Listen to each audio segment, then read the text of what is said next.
Hi everyone, Ash is here, and today we have a very special guest. To Doctor Who fans, he is known as Dalek Sec. To Battlefield players, he is known as Flint and Steve Campo, and to Tomb Raider fans, he is known as Kurtis Trent. We had the privilege to interview Eric Loren over Skype, and without further delay, here is this exclusive interview.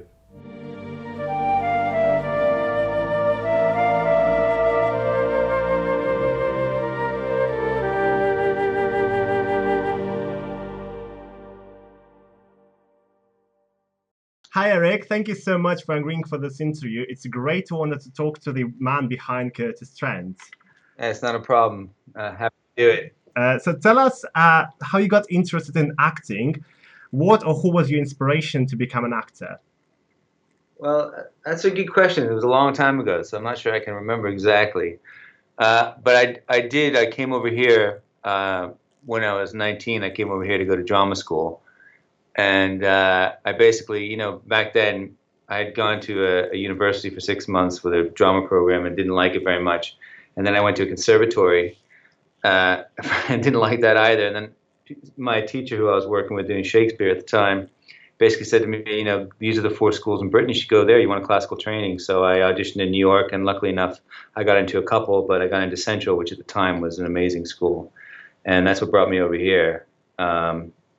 And so for a long time, I really wanted to do classical theater and also believed in like rep companies. There used to be rep companies, and by the time I graduated, there weren't any. But, just the idea of that. And then all of a sudden, once you learn the business, you start to realize, well, I didn't even know about filming. Nobody had talked to us about that, really. And I didn't know about voice stuff. And I have to say, early on, I did a radio play for the BBC, and I just loved it. I mean, the freedom it gives you in a certain way, because you can be anybody you want. You're not restricted by the way you look. You can create a different sound if you want, and it's an amazing freedom in that way, Yeah. Do you have any, say, what was that drama, by the way? I want to know. I never heard of that before, that you did the Which BBC one? drama. The BBC one? Yeah. Oh, boy, I don't even know if you could find a copy of it. I've done a bunch of, I can't remember the name of it, but I really don't know. I see if I can find it somewhere. It would take me probably a week to find out what it was called. There's no central. What happened was that the BBC used to be a central body, and then in the next couple of years they split up. So if you didn't know all the producers, you just never got to meet anybody. Yeah. So it was a difficult time. Do you maybe have any actor role models? Well, I was thinking about that, and in some ways, to be honest with you, the actor role models I have are as much because I think they're good actors, like George Clooney, but more so for what he's trying to do in terms of bringing new drama to the table and bringing political stories and actually making a statement as an actor, which is a hard thing to do. So I would say George Clooney in that way. I didn't realize that Ed Harris actually directed the movie, what was the artist called? About the American artist, and I just Pollock, and it's a brilliant movie. And I was thinking, I was looking to see who directed it, and it was him. And I thought, here's another example of bringing these great stories to life, and not just being the actor, but putting themselves forward. I think that those kinds of people, I suppose, are my role model. Okay.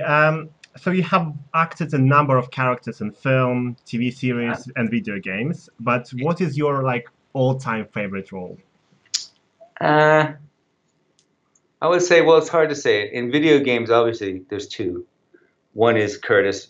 Well, no, seriously, I know it sounds ridiculous, but we had such a great time making that, and he was such a cool character.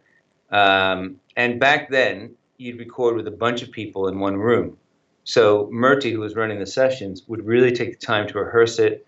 You really talked about all the characterization, and then there was a lot of banter between Lara and myself, in terms of the other actors. And it was really exciting to be a part of that, especially with Murty in the room who had written it. And he was also really excited by what was happening in the room. And I think in that way, it's rare to get that nowadays because they split you up. So you might go in and do 5 hours a day just yourself, or, it's very rare that you get to work off of somebody anymore because it costs too much money. Yeah. Murty, by the way, Murty was very excited for this interview. He said hello to you. That's nice of him. Has there any particular role that you've done that was like very challenging for you, and why, if so? Voice wise or acting wise? Both. Uh, yeah, well, voice wise, I mean, well, the thing is, when I did Campo in was it Battlefield 3? I mean, we it was a fantastic job because we had months of basically filming in virtual reality suits with the buttons all over them and the guns and everything like that. And it was literally from day one like being at a military training camp without having done the the warm up. So we were in boots with guns and we were running around the whole day. And although it was exceptionally exciting, for example, when we did the first bit in Pinewood. And so I don't know if you ever played Battlefield 3. Yes, I did actually. I played the Oh, third one.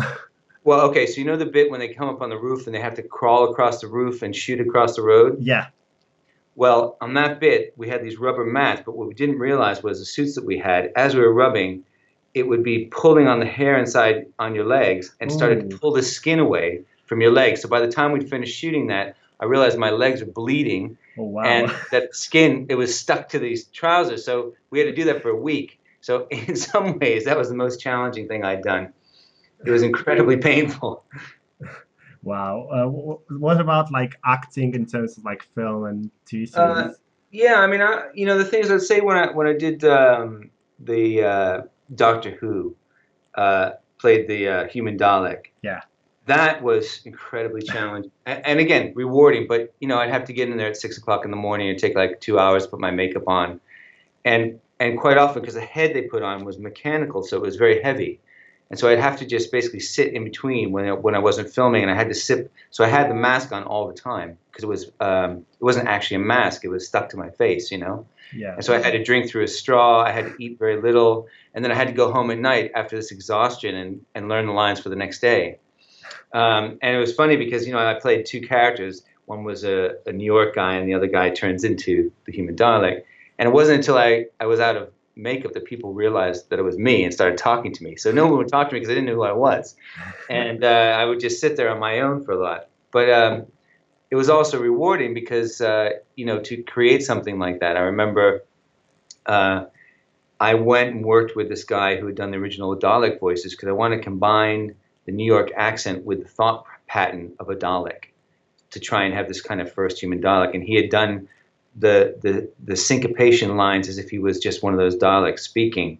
And then I took the two and started putting them together. And I actually remember I was sitting in my room one time and I got a call before we'd started because no one really talked to me about, they said, what are you going to do for the human Dalek? I said, well, I'm working on it, And it was really kind of left to me. And then one of the producers called me up and said, you don't have to do anything. Just be yourself. I'm like, no, I'm not doing that.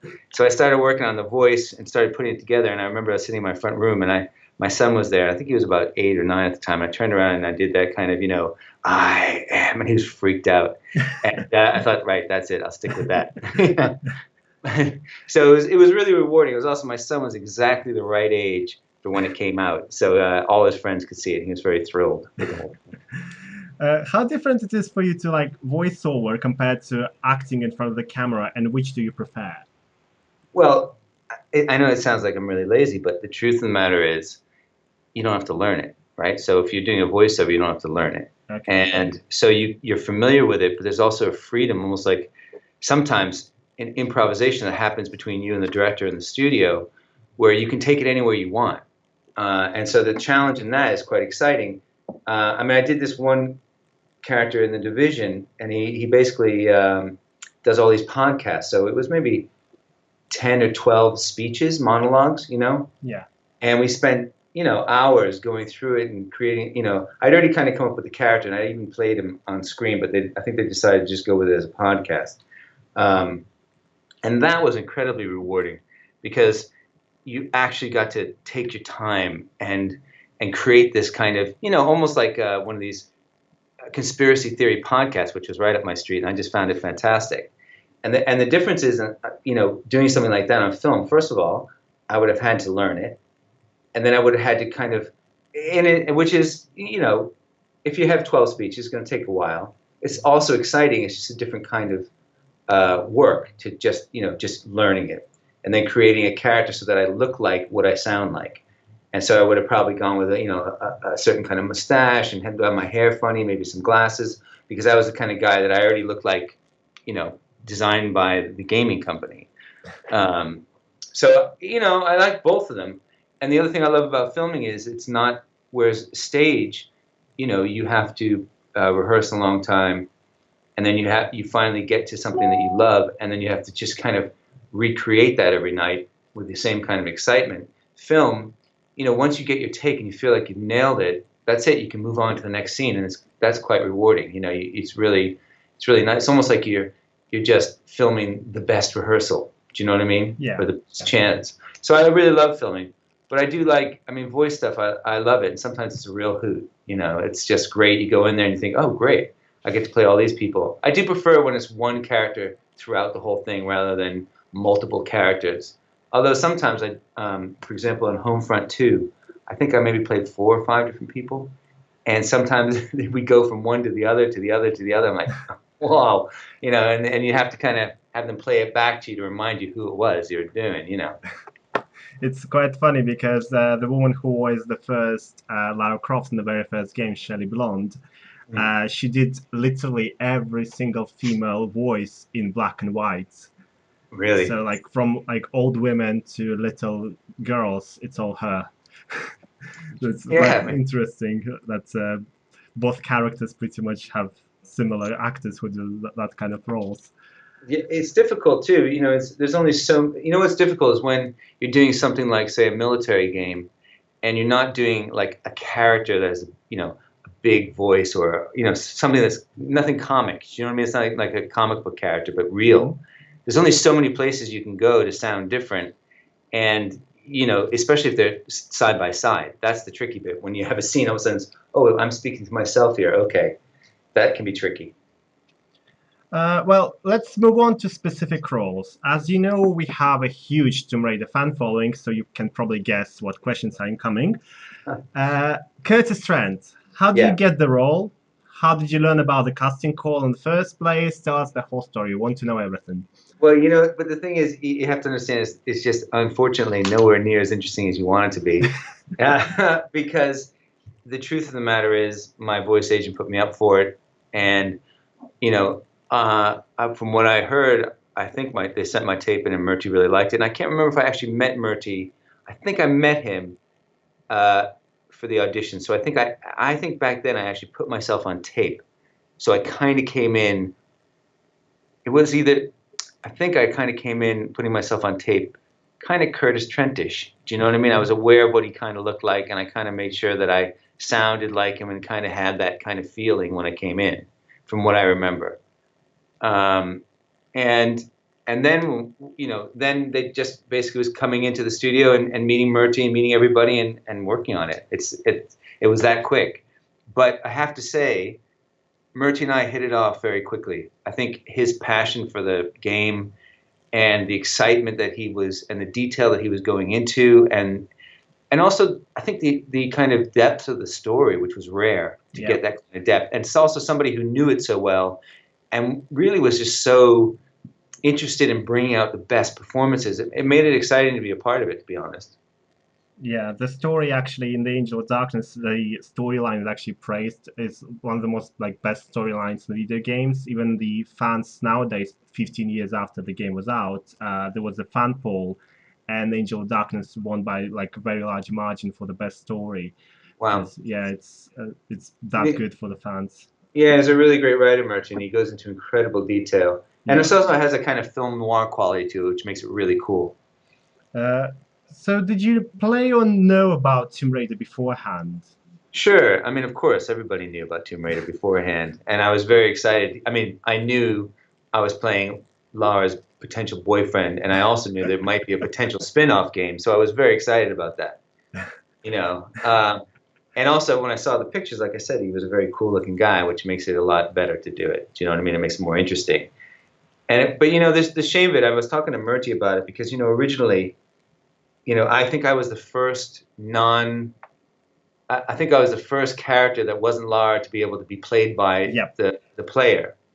And I think that I think that their intention was to give me a lot more skills and potential that they just couldn't fulfill at that time with the budget. Yeah. And I think it's a bit of a shame because, obviously I was looking forward to seeing what direction that went in. And when it first came out, I don't think I had a console or anything. I think I had to play it. I remember getting a game on Mac for my son. And I bought it for myself, and I couldn't get out of the level. I just couldn't get to the bits because I hadn't heard it yet, And I couldn't get out of the level, so I had to get my son who played these games. And I said, please get to my cutscenes, will you? And he did. He got me into the cutscenes, and then I started playing a bit of it. But it was quite cool, Well, it has been, as I said before, it has been nearly 15 years since Age of Darkness was first released. How do you feel knowing that the game still has a huge fan following, that your character is still loved by so many people? I don't know if you have watched our videos from Play Expo, but when Murty said, does anyone here in the audience like Angel of Darkness, there was a massive cheer going on, So how does it feel to knowing that people still love all that?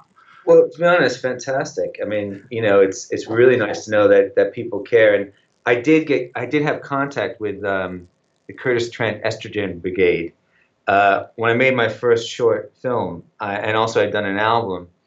And somebody had found it. I think it was a girl who was running the fan club called Savannah, and she got in contact with me. And she was such a nice person that we started kind of corresponding. And then she heard my music, and she said, "Oh, do you want me to make put up a page for your music on one of these sites?" I was like, "Yeah, great." So she was looking after my music website for a while.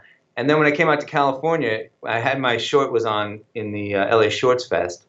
And she came to I got her some tickets, and she came because she lived nearby, and she came to the opening and actually became friends with the guy who did the music for my film and was a good buddy of mine who was traveling around.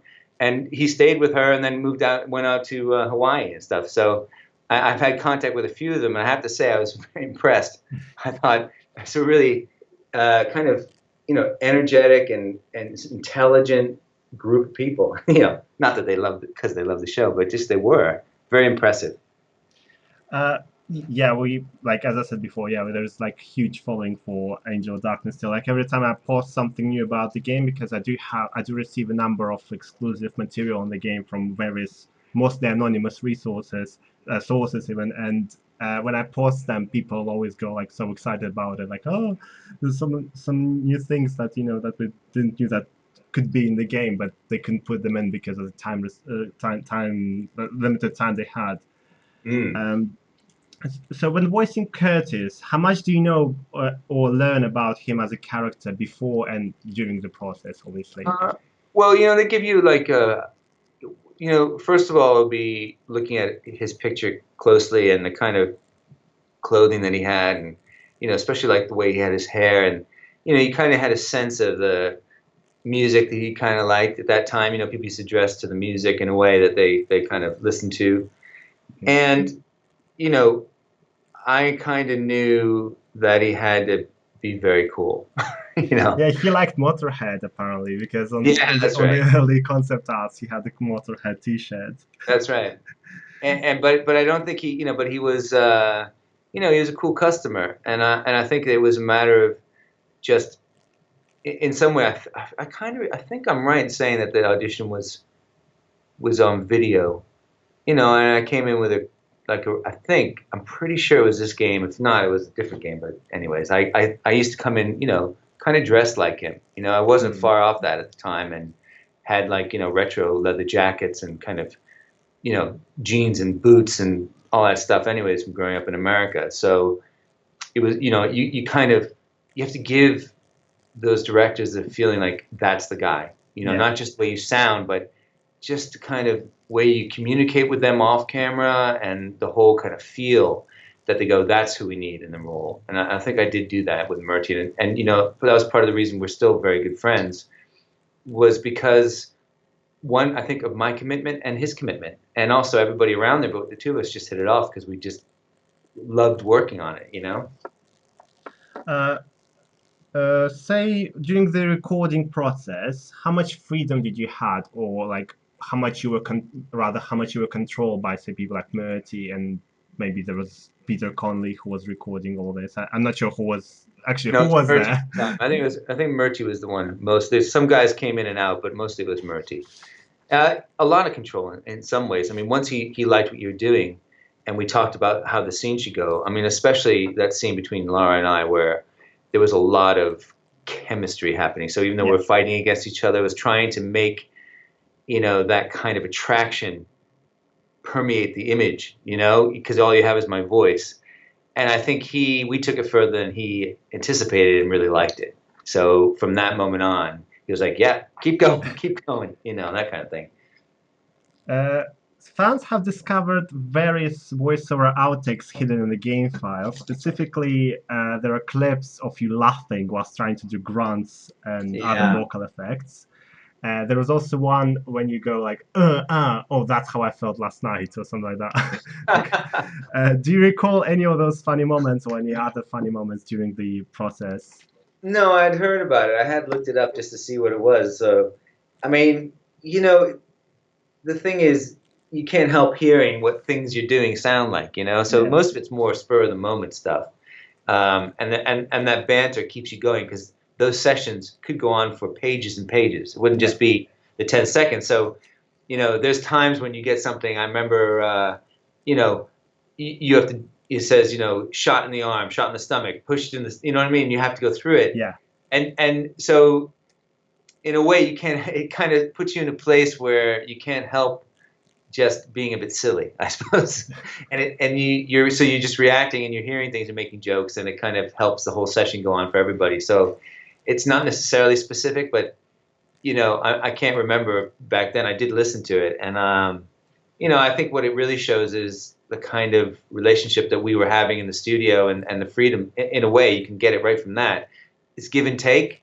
But I'm doing what I think is right, and if someone wants you to change it, they just tell you try this or try that, and you just have a lot of fun, Yeah, Peter actually told me about some of the voiceover sessions, and when he was doing sound effects, Peter Connor, the composer for the game, in one of the cutscenes, you don't see that, but it's implied that Larry's changing her clothes.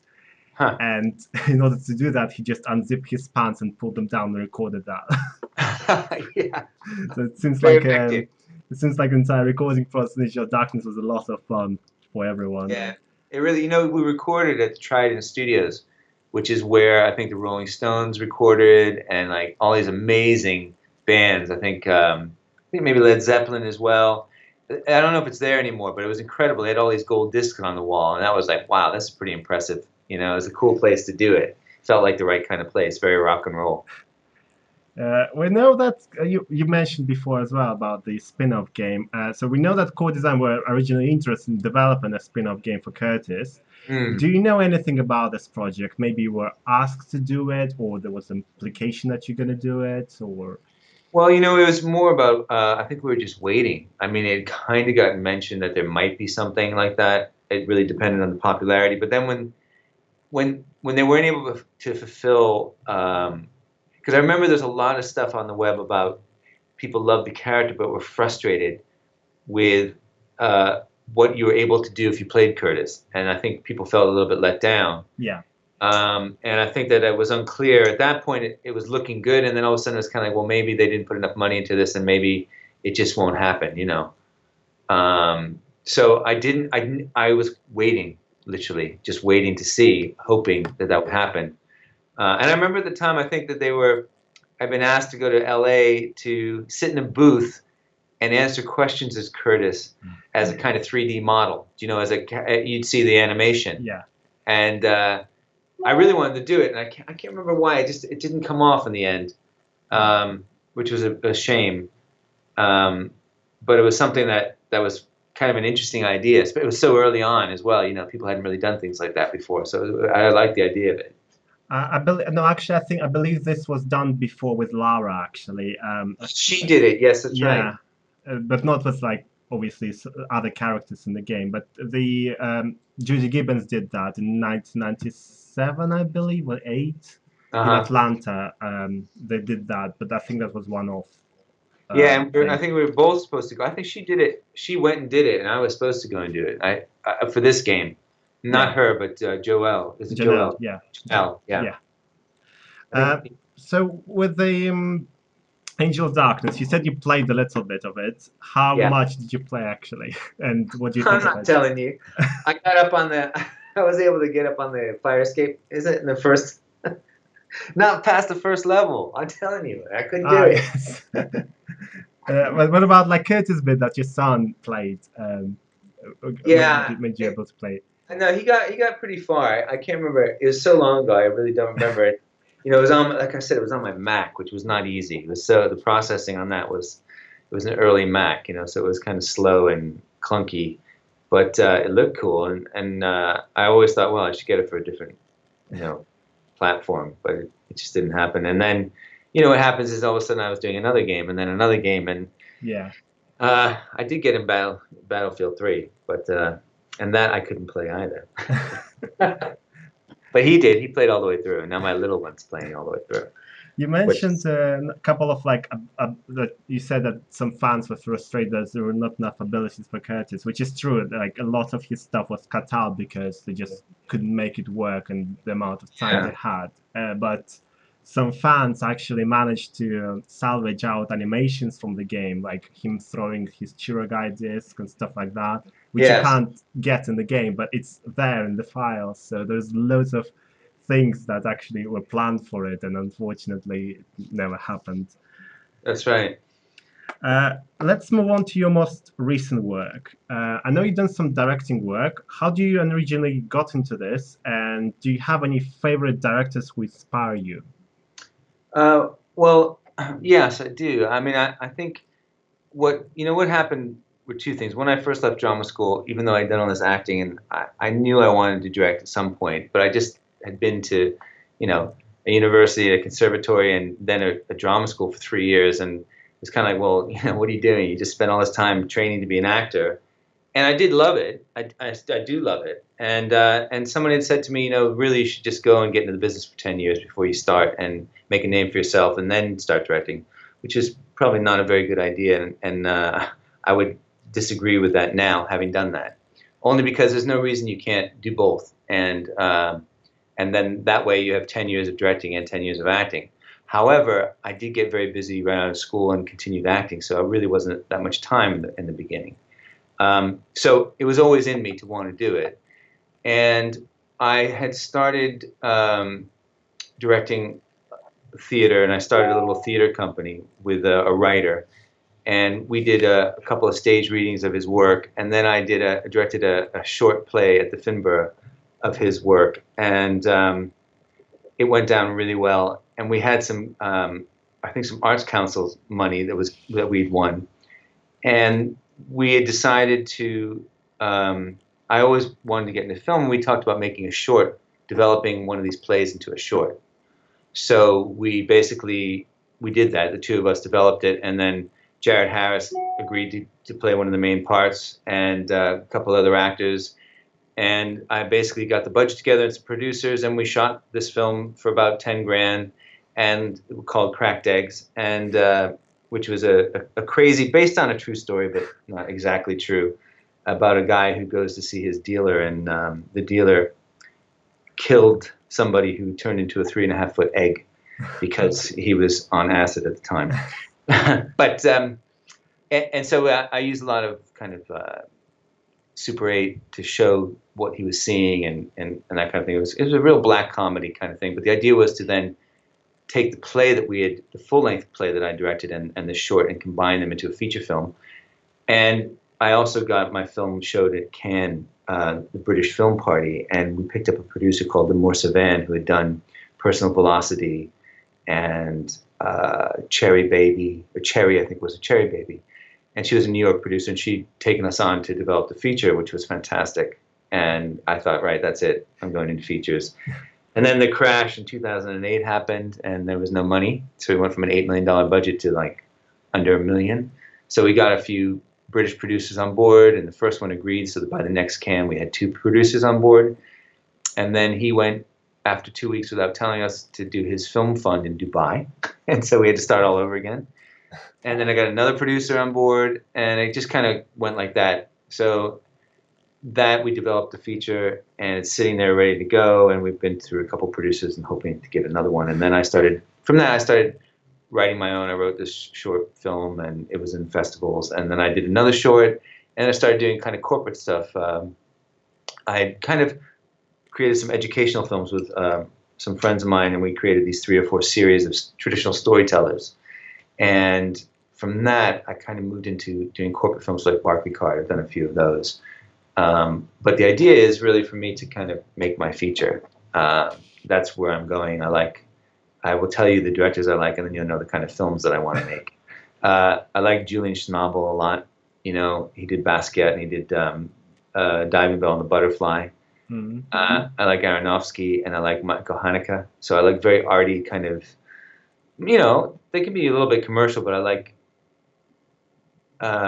using more than one technique in telling the story the way to try and create, so you don't have to tell the audience. Like, for example, in this one film, my feature, it's about a guy who's basically, it's based on a true story. This guy was a heroin addict for 10 years. He was a science student at college, and he just got lost for 10 years.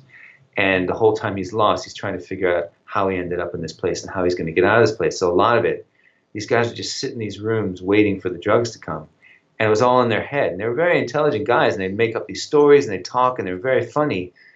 But it's trying to create for the audience. But you never see any drug taking in my film. It's about seeing what they're feeling so that we feel it too, you know, and we get taken on this journey of transformation, and finally he comes off of them and gets out of there. But, you know, it's films like that are, you know, that's the kind of thing I like, movies about transformation. Okay. Is there any particular project that you've done that you're particularly proud of, and why?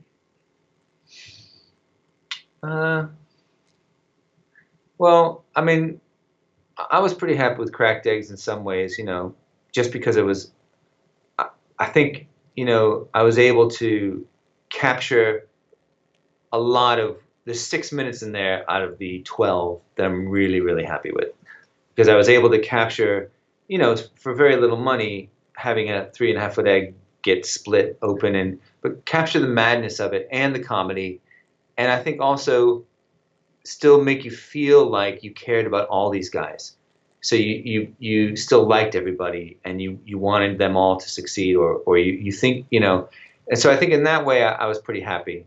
I would just like the chance. I just think, you know, and same with my album. I went in there not knowing what kind of style I wanted to do. I'd written the songs, and I worked with this producer who was amazing, Adam Fox.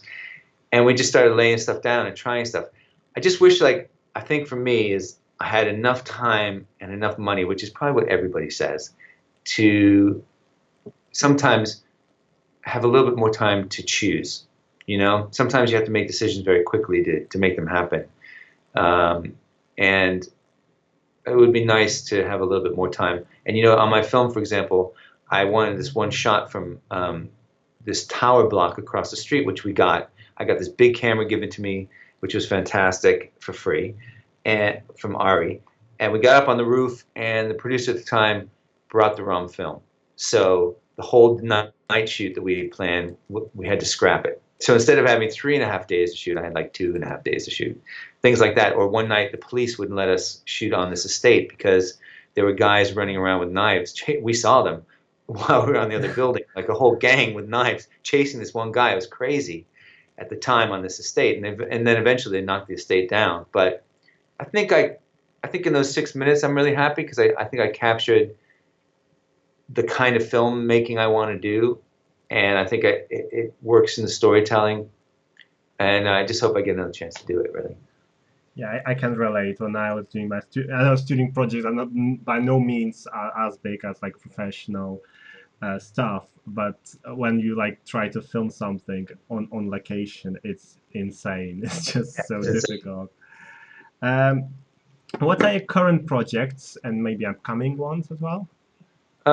Well, Well, the thing is, I started moving into also kind of producing more and developing stuff, and I developed a series with a friend of mine, which we sold to DNA, and then so from that, I now have a company called Stranger Than Fiction, and we're developing a book called Romantic Outlaws, which is Charlotte Gordon. It's about Mary Wollstonecraft and Mary Shelley. It's a nonfiction book written about the two of them, mother and daughter, and it kind of weaves the two people together in the story. But it's so well written; it's written like a novel, and we have the rights to that, and we're developing that now. And Alex Madigan, who was a producer on Winter's Bone and worked at Anonymous Contents, come on board with us. So we're in the process of developing that, which is really exciting.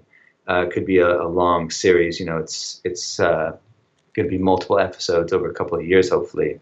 So I have that, and I've just now I have a documentary I'm producing about Norman Wexler called The Double Life of Norman Wexler, and we've done a 49-minute cut, and we're trying to get the finishing funds for that. And he was an amazing guy. He wrote Saturday Night Fever. He wrote Serpico. He wrote a movie called Joe, and he had bipolar disorder, and he refused to take his medication. He was quite a wild guy, lovable and absolutely a nightmare at the same time, and kind of wild in the 70s way. And so that was exciting because we're trying to capture the world of the 70s Hollywood and New York City and all these stories into this documentary. And we also have this feature we're developing as well, which is exciting. So I have a few things like that going on. And I was in a film about Emily Dickinson, which is coming out, I think, soon, maybe in March, called The Quiet Passion. It was Terrence Davies who did, I'm trying to think, he's done a lot of films. Let me just have a look. I can't remember the name of it, but it's called Quiet Passion. It's got Cynthia Nixon plays the lead in it, and she plays Emily Dickinson. And it's a very interesting, very moving film. I saw it at the London Film Festival when it was here premiering, but it's getting good reviews. And that's it really. I mean, there's a couple of games coming out. I think I don't even remember the title of them, but they're not massive games. They're more kind of, there's a few of these new internet games that are hanging around at the moment. But I've been spending a lot of time trying to develop series. It seemed like the smart maneuver. Although saying that, there's a lot of time spent developing and very little time getting paid. Do you have any messages for the fans of Kurtis Trent and Tomb Raider: The Angel of Darkness? No, I just, I've seen a lot of the fan stuff they put out there as well. It's impressive, and I would say, keep it going. Let's hope they make another one, Keep pushing them, and I'll do it. Well, that was one of my questions as well. Will you do it if you're asked? Well, if they ask me, of course. I mean, he's such a cool character, and especially if Murdy's, I'm sure they'd have to ask Murdy, and I know Murdy is so creative. I've read some other stuff he's written, which is fantastic. I don't know if he has a series of books that he's written.